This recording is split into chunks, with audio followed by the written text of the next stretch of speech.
किती मटेरियलिस्टिक आहात तुम्ही. तुमच्या मुलीच्या आयुष्यात एवढी मोठी एवढी महत्वाची गोष्ट घडतीये आणि तुम्हाला हेडलाईनची पडलीये.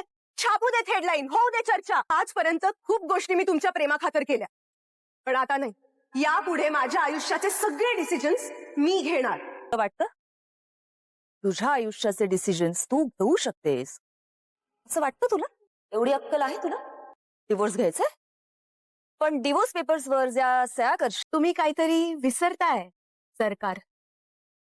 बाबांच्या विलनुसार माझ्या लग्नाच्या आधीपर्यंतच्या सह्या ग्राह्य धरल्या जाणार नव्हत्या. आता तर माझं लग्न झालंय. आता माझ्या हाताने झालेली प्रत्येक सही आणि मी माझ्या डोक्याने घेतलेला प्रत्येक निर्णय ग्राह्य धरला जाईल. या विलच्या आधारे जोवर सखीचं कायदेशीर लग्न होत नाही तोवर कामत ग्रुपच्या कोणत्याही बिझनेस रिलेटेड डॉक्युमेंट्सवरती सखीच्या सहीला काहीही व्हॅल्यू नाही. त्या सगळ्या सह्या इनव्हॅलिड असतील. लगेच इतक्या टोकाला जाण्याची खरंच गरज नाही. जे काय झालंय ना त्याला डिवोर्स हा option. Shut up you driver. माझ्या डिसिजन्सवर स्वतःचे ओपिनियन द्यायला तू माझा नवरा नाहीयेस, फक्त आणि फक्त प्यादा आहेस सरकारांचं. आणि आता तरी मी माझी बुद्धी वापरून राणीला चेकमेट केलंय. वाह सखी वाह, I am very proud of you. Correct decision घेतलायस तू अगदी.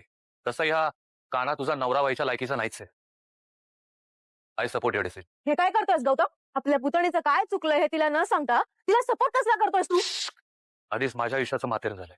मी माझ्या बबडूच्या आयुष्याबद्दल असं होऊन जाणार. आणि या बाबतीत जर तुम्हाला शहाणपणा शिकवायला लागलीस ना तर मला विसरायला वेळ लागणार नाही की तू माझी बायको आहे. लवकरच मी वकिलांना बोलवून हे लग्न मोडून टाकेल.